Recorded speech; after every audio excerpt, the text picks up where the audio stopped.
Hello RC fans, Racing 393.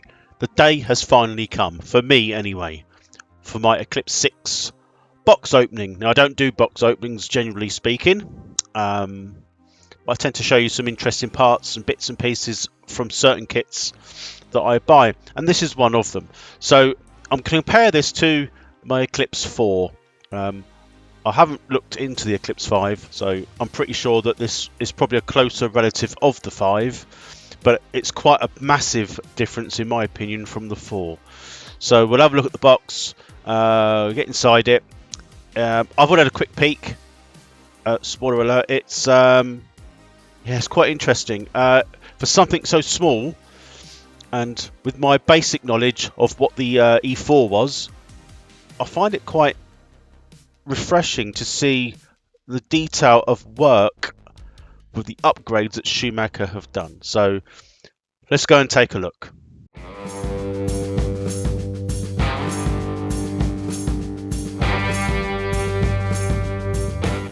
So we're finally here with the Eclipse 6. So this is going to be a series of videos throughout my 2025 race campaign, if you like. I started this journey really back to 3 years ago now when I bought the Eclipse 4, and I've still got that, and I'm going to still race that to start with until this is up and running. It's just been a massive learning curve, so it's probably one of the hardest disciplines to start racing RC in. I've not actually raced RC competitively ever, and I thought, why not go down the LMP route? So anyway, go along 3 years, and here we are. So I missed out on the E5. There's no other reason other than I thought from what I could gather from chatting to people, there's not a massive amount of difference between the 4 and the 5. There probably was. There's racers and people out there that would probably correct me there, but I'm only going by what I was told by people that had an E5. They weren't overly selling it. And I have to admit, it was towards the end of the E5 rumours. At that point, the E6 hadn't been released. So everyone's sort of like, the E5 is sort of I've been there and done it type of thing. But I was still using the Eclipse 4 and still have my Eclipse 4. But today's video is about the Eclipse 6. I don't usually would do box openings. Now I've already had a quick look in the box. And you got to remember, this is compared directly to the E4. So if you've got an E5, there's going to be some stuff in here that you might think, well, that's old. They did that anyway. But I didn't know that. So this is quite a big jump, in my opinion, between the two, a 4 and a 6. So I'll start off with a couple of showing some packets of interest. I probably won't go through all of it because I think some of it's going to be a bit, samey, but I'll start off with what I bought. So I have initially got a servo, the SRT. I think that's a M1. I think it is on there. It's a small pan car servo. In my E4, I've got the Sanwa PG something or other. It's recommended. It seems like a lot of other people use it, but I've decided to go down this route. This was about 75 UK pounds, about 90 US dollars, I guess. So I've got no idea how this would go. It goes on here. I'm looking at this now. So yeah, I've got it out of the box before. I won't do it right now, but it does look like a nice bit of kit. So that's the servo which is going in the car. I bought this for the E4. It might. I don't know whether it will fit this or not. It might, but I didn't have these before. Just some wheel spacers. So that's separate to the kit. These are something I bought. They might come in use for this one as well. So we're going to go through the the packets here. There's nothing of that stands out as such, but I'll go for the killer. This is quite interesting. I don't remember the E4 being like this, but I could be wrong, but we've got the aluminum chassis. Now we were looking at the upgrades between the 5 and the 6 on the website in my previous video, and it said chamfers, didn't it, on there? So it's probably these holes that are in the chassis, and there's a lot of them, but I haven't got my E4 chassis to hand because I upgraded to the carbon fibre chassis. Since racing that and being involved, it transpires that I didn't know the aluminium chassis is better for indoor on carpet. I don't know why, but I'm going to use this one anyway. So we got that there. I mean, it does look a bit smaller than I remember, because the front of the, I don't know if you can see on the picture there, but that bit there is like a big extended bit. It's sort of the chassis finishes here, then you've got this sort of bumper bit on, which I think is quite a good idea, because the impacts won't directly affect the chassis itself. Definitely the E4 isn't like that. So that's, but I know the E5 was like that. That was one of the things that I was told that was different between the 4 and the 5. So we've got here, these are just the side straps that go down the side. So those there, they can be changed as well. These are these bits on here. So that sort of helps with the pod assembly at the back. So when it moves, I'm guessing the flex part of it, because that's on the spring there, isn't it? That sits on the bottom of the spring. I might not be too technical on what it does, but over the course of 2025, I'm sure I'm going to find out. These ain't in any particular order. So this next bag, now this is one of the major differences between any of them actually, 4, 5 and 6. And these are the front sort of stub axles. These are completely different and quite complex. They're heavy duty, that feels quite a weighty bag. And you can see there that you've got like all these O-rings and which go in there, and you've got these tubes. These are these like are these PTFE? I think that's what they are, isn't it? PTFE, I believe.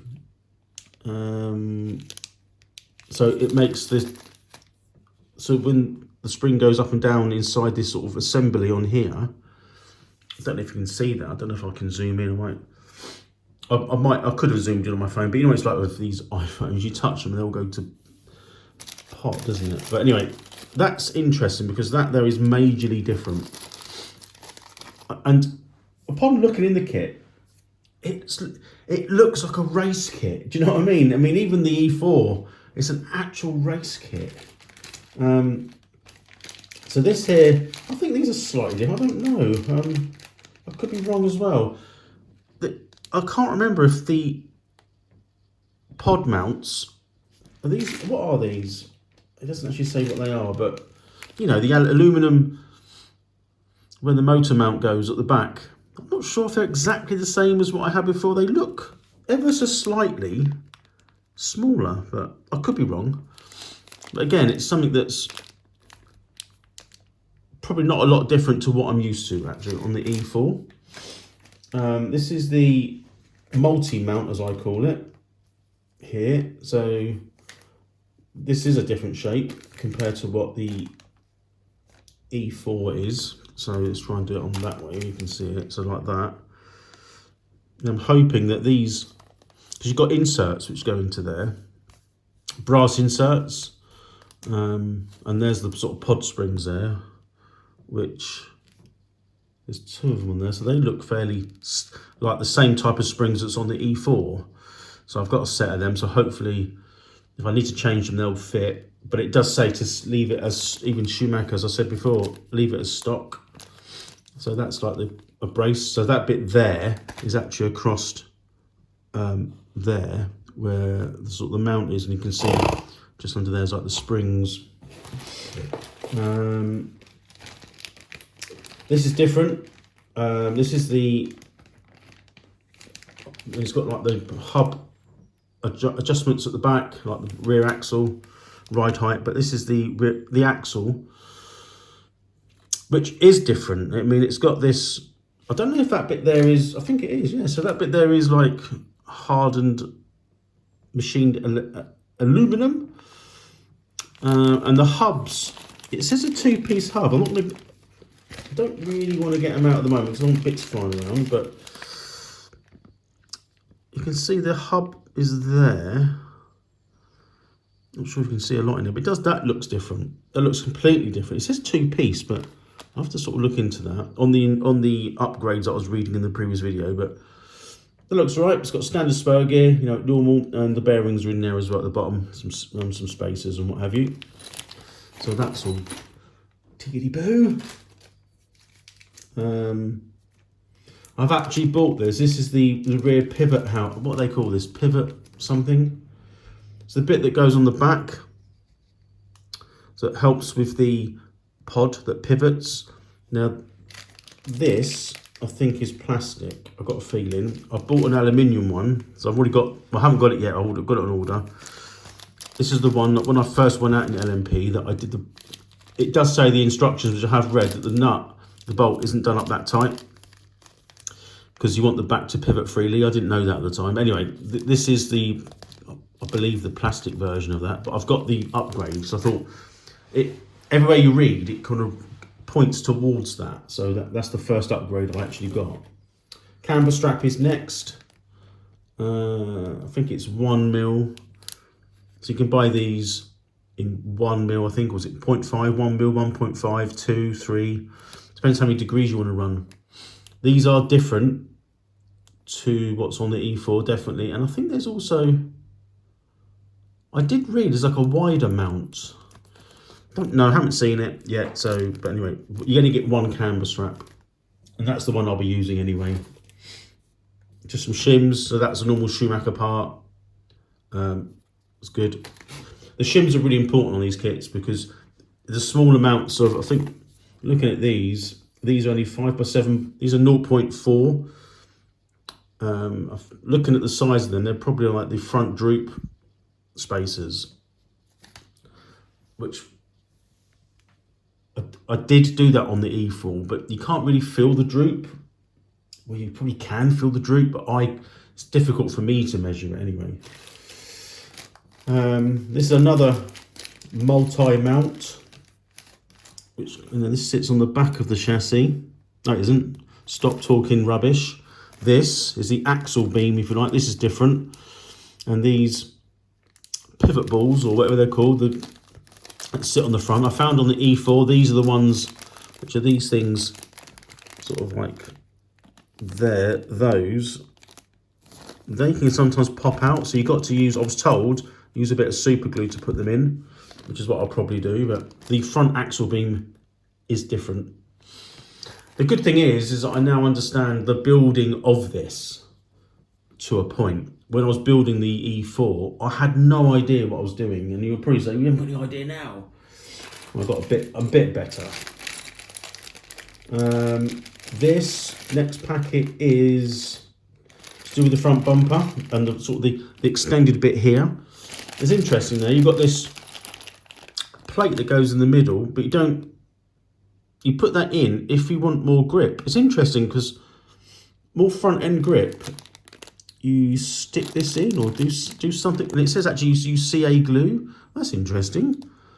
So what? It doesn't, I don't know, but anyway, that's the front, the bit that sticks out, and some body posts and mounts and things. Standard stuff here, you know, battery, hold the battery in, so nothing. Although they do say that that's a lighter weight one. Anyway, that's that. These are like to do with, I don't know what they're to do with. That's to do with step 11. This sort of damping. Does that do? Yeah, I think they are. I think they're sort of the inners. They say they've changed. You've got, if that's them, I think it is, yeah. They've got like they've got a different coating. So that's supposed to make the dampers work more efficiently. Schumacher do supply, which I've ordered as well, like specific grease. I think I mentioned this, light, medium and hard. I think it's made, I'd say Schumacher, it's by Core RC. So I've got those coming. These are those, I'm not sure what they're called. They're the bits that go underneath here. They pivot and they can be tuned as well. Interesting. So that's these there. Nothing too different between anything that I've built before. It's got the rear. Oh, has it? What's it got in there? Hang on. So I think that's the droop spring there. So that's the standard droop spring. But that looks the same on the E4. So I've got a selection of those as well.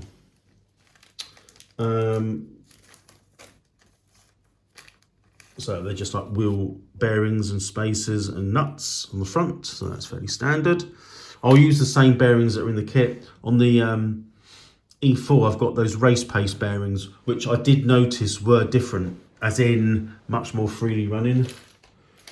This next packet's a servo saver that comes with the kit. So I'll probably use that. I'm hoping that fits that servo there.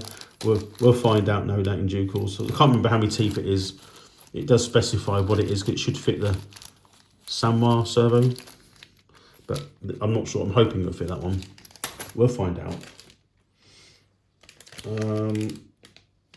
So here's a typical, this is medium damper grease. It's in the kits, it's green as it says there, so at least it gives you that, which is good. The typical, some of the Schumacher hardware and tooling that you might need, is it on there?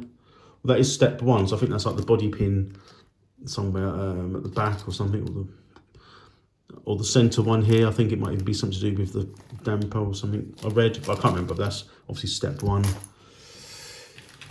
couple of things in here now. So these are just, you know, your usual thing. You've got your thread lock, different strengths of thread lock. Got another one there, which is good. At least they give it in the kit. And a couple more bits here. I've got silicone oil, so it's all nicely sealed. Good, well done, Schumacher. And a different weight silicone oil, which you put in the dampers. So for now, we will use the kit one initially. Almost, oh, they're at the bottom of the box. Nothing really that's different. It's just got 6 on it. Stickers, which we will use. Now I have got, not here, I have got a body shell. I think it's a bomber. Let's get it out of the way a minute so you can see the picture. And those tyres that Schumacher do.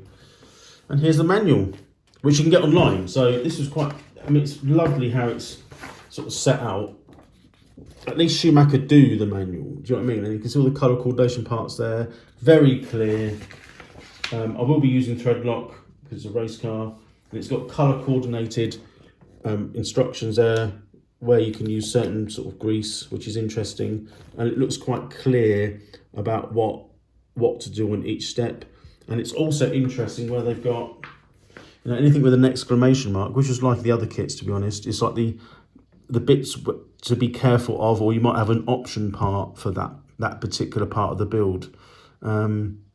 Yeah, so hats off. I mean, when it comes to the Eclipse build manuals, it's fantastic. And what is good for anyone that's like myself, who doesn't build or hadn't built many of these, it's how to sort of do the setup in the back. I think this is absolutely so valuable, because without this, you'd be absolutely lost. So it's got all the sort of settings here. You know, you've got like rear roll damping, tyres, camber, front toe. And then this is like, you know, the bit that's quite complex, pod angle and height, and it kind of explains it there how to do that. So yeah, I mean, the other thing it has changed, which well, I don't know, compared to the 4, the 5 might have been the same, is sort of a different size box. It's a bit thicker, and it comes with a sleeve. The sleeves in front of me, that slides over. I mean, it's just like evolution, I suppose. I don't know what the 5 was like, but the 4 was just a thinner box, slightly bigger, and it was all opened up like a lid. like that box there, but this is just a sleeve which goes over, so small details, but it makes a big difference. So yeah, it's interesting when they put that on here, like the picture. Look at that, but it doesn't come with the wheels and tires. I think they should at least put wheels and tires in the kit. I mean, these don't cost a lot, I granted, but it's when you build a chassis, it'd be nice to have the wheels on there, wouldn't it? Like, I've finished building it, and there it is, like that picture. Even if that's all you had at the moment, it just feels a bit wrong to put that on the box, and you don't get wheels and tires. I know it states that, but for what they cost Schumacher, and even though what they might cost us to buy, I mean, like they're like £6, aren't they, a pair? So you're looking at another averaging. So you might be looking at another £10 to £12, $14 to get the wheels and tires on there. Which I know is not a lot of money, but just put 4 wheels and tires, standard, like what would get people racing. Because this is what it's not built for shelves, is it? This is built for somebody to race it. Although that wasn't my initial intention when I got the 4. Upon reflection, that's all you buy these for. But yeah, come on, Schumacher, get some wheels and tyres in the kits. Yeah, so I think that will do for now. I'll just hand over to another part of me for a very quick closing. So there you have it. That's the part 1 of my 2025 Schumacher Eclipse 6 series. That was the box opening. Now, I don't normally do box openings, but I thought on this occasion, because it's quite a bit, in my opinion, quite a bit different to what I've already done, I thought it was worthy of its own short video. At the time of recording this, I've got some other bits and pieces on order from Schumacher, some slight upgrades for the kit here. It's what I ran on my E4, just to make things a little bit easier, in my opinion. There is already a load, I've got itchy head, there's already a load of Eclipse 6 videos out. And this video is it's probably going to be, from the time of recording to when you see it, just to let you know, I'm normally about 4 to 5 weeks ahead on my videos. And the only reason I do that is so that if I don't want to make a video, I don't have to, and I've still got videos in line to come out, and it just makes my life a little bit easier. So bear with, because you'll see this and it'll be old hat by the time you see it, but it's still current and present and new to me. So that's the end of actual part 1. There was an intro video which I'll link at the end of this video, and if you like what you see, or you actually want to see more of me and my exploits throughout 2025 with the Eclipse 6, then consider hitting that subscription button and the notification bell to be notified of when these videos come out. They'll be coming out on a weekly-ish basis, depending on what I'm actually doing at the time. So I'm hoping to get down to my local RC club in Wycombe, in High Wycombe. They run every 2 weeks at present, and they also occasionally do like test and tune days. So there'll be, hopefully, if that's what they do, again, I'm hoping they do, be another day down there testing and trying out both cars at some point. But for the initial part of this series, I will be using the Eclipse 4, because this kit won't have been built ready to race by the time I get to my first club meeting. So bear with me, but it is the 2025 carpet racing series, which will include Eclipse 4 and this Eclipse 6. So I hope you enjoy the videos. I hope you enjoyed this video, and I shall see you next time for part 2.